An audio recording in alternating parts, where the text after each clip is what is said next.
नमस्ते बच्चों, हिंदी क्लास में आपका स्वागत है। आज हम पढ़ेंगे रचनात्मक लेखन। मैं सरिता। इस सप्ताह की शुरुआत एक महत्वपूर्ण दिवस के साथ हुई है। आपको उस दिवस का नाम पहचान कर लिखना है। आप इसे अपने रचनात्मक अंदाज में लिखने का प्रयास करें। रचनात्मक अंदाज मतलब आप उसको कितने सुंदर ढंग से उस शब्दों की, वाक्यों की रचना कर सकते हैं, उसमें आपको अपनी क्रिएटिविटी दिखानी है। जैसे रंग बिरंगे, खूबसूरत और आकर्षक तरीके से आदि। मतलब जैसे भी आप उसको लिखना चाहते हो, उसको सजाना चाहते हो, आप लिख सकते हो। अब इस दिवस पर एक अनुच्छेद लिखें। तो बेटे अनुच्छेद लिखना है। अनुच्छेद का मतलब होता है एक पैरा। निबंध नहीं, निबंध होता है बड़ा जिसमें बहुत सारे पैराग्राफ होते हैं, लेकिन अनुच्छेद केवल एक पैराग्राफ। इस दिवस को पहचानने के लिए कुछ संकेत इस कार्यपत्रक में भी छिपे हैं और उसके बारे में कुछ महत्वपूर्ण बातें भी बताई गई हैं, जिन्हें आप अपने अनुच्छेद में शामिल कर सकते हैं। तो बेटे हम देखते हैं कि कौन कौन से हमें संकेत दिए गए हैं। तो यहाँ पर देखो, निबंध लेखन, वाद विवाद, काव्य गोष्ठी, श्रुतलेखन प्रतियोगिता, कवि सम्मेलन, राजभाषा सप्ताह आदि, पुरस्कार समारोह, राजभाषा गौरव पुरस्कार और राजभाषा कीर्ति पुरस्कार। सन 1949 में इस दिन यह निर्णय लिया गया, जो भारतीय संविधान के भाग 17 के अध्याय की अनुच्छेद 343 के नंबर 1 में वर्णित है। तो कुछ याद आया आपको बच्चों? राजभाषा के नाम से आपको याद आ जाना चाहिए। जी हाँ, 14 सितंबर हिंदी दिवस। याद है ना आपको? जब हमारे स्कूल खुले हुए थे तो हम 14 सितंबर से आरंभ करके एक सप्ताह का कार्यक्रम स्कूल में मनाया करते थे, जिसमें निबंध लेखन होता था, वाद विवाद प्रतियोगिता होती थी, है ना, कविताएं बोली जाती थी, हैं। तो और इसको हम कहते हैं राजभाषा सप्ताह। और इसी तरह से यह तो हम स्कूल में करते थे, लेकिन सब जगह, सब ऑफिस वगैरह में ये पूरा हिंदी सप्ताह मनाया जाता था। और उसमें ये सारी जितनी भी आपको यहाँ पे प्रतियोगिताएं दी हुई हैं, वो सब करवाई जाती थी। तो ये कोशिश इसलिए होती थी कि इस दौरान हम ज़्यादा से ज़्यादा हिंदी का प्रयोग करें। तो अब आपको समझ में आ गया होगा कि हम यहाँ पर कौन से दिवस की बात कर रहे हैं। तो अब हमें लिखना, जो ये अनुच्छेद लिखना है, ये हमें हिंदी दिवस के बारे में लिखना है। तो हम जब इसका हेडिंग देंगे, यानी कि जब हम इसका विषय लिखेंगे, तो हम यहाँ पर क्या लिखेंगे? हिंदी दिवस।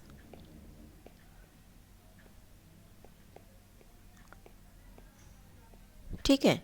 और उसके बाद फिर आपको यहाँ नीचे अनुच्छेद लिखना आरंभ करना होगा। जैसे हम इसको आरंभ कर सकते हैं, 14 सितंबर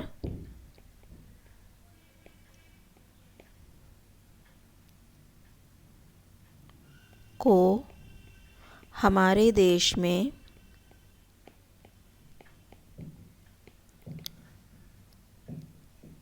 हिंदी दिवस के रूप में मनाया जाता है। ठीक है। ये तो अब हो गया आपका आरंभ का भाग, जिसमें आपने ये शुरुआत करी। ठीक है। तो अब इसको हमें आगे बढ़ाना है, तो आप इसमें क्या क्या चीज़ें शामिल कर सकते हैं, क्या क्या बातें शामिल कर सकते हैं कि हिंदी दिवस हर साल को 14 सितंबर को मनाया जाता है और देश की भाषा हिंदी के प्रति इस सम्मान प्रकट करने के लिए ये आयोजन किए जाते हैं। तो कि सभी सरकारी व निजी कार्यालयों में पूरा सप्ताह ये हिंदी कार्यक्रम चलते हैं और सारे संवाद ज़्यादातर हिंदी में किए जाते हैं। आप ये भी बता सकते हो कि हमारे विद्यालय में भी कविताएं बोली जाती थी, सुलेख प्रतियोगिता होती थी, है ना। और कौन कौन सी प्रतियोगिता होती थी? पोस्टर प्रतियोगिता होती थी, स्लोगन प्रतियोगिता होती थी, वाद विवाद प्रतियोगिता होती थी। तो बहुत सारी प्रतियोगिताएं जो जो आपको याद आती हैं वो सब आप लिखते चले जाओगे। यहाँ पर नीचे नीचे अपना अनुच्छेद बड़ा करते चले जाओगे। और जब इसके बारे में ये होगा कि ये कब से मनाया जाने लगा है, तो इसमें आप बता सकते हो कि 14 सितंबर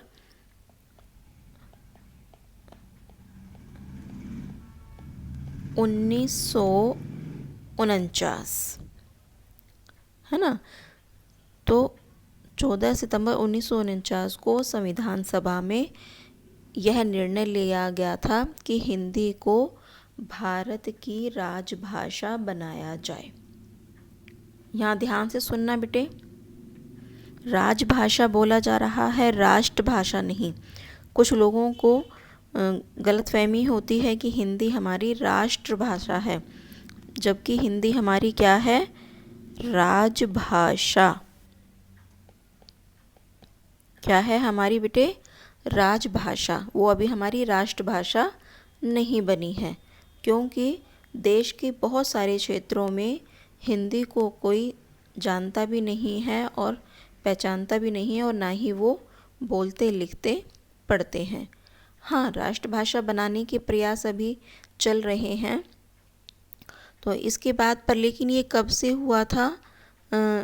राष्ट्रभाषा प्रचार समिति वर्धा, ये नाम है, जिसके अनुरोध पर 1953, कितना? 1953 में